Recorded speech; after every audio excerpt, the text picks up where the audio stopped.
Kaeni chini hapa. Mna shida gani vijana?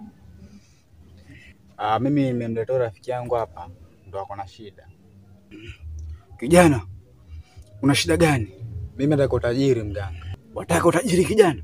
Ndiyo mganga. Mimi nataka ule utajiri wa kuwa sitaki niteseke na maisha. Yaani nataka nipate jimama linilelee mganga. Mambo madogo sana kwangu hayo kijana. Wataka jimama lenye mapesa, lenye makampuni. Mambo madogo sana kwangu hayo.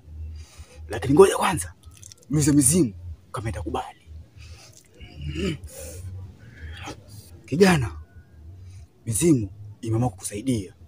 Lakini kwa sharti hili moja.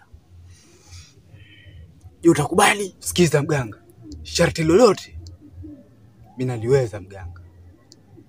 Mimi nataka utajiri mganga. Hata ukampatia sharti aina gani, mimi nitalifanya. Sharti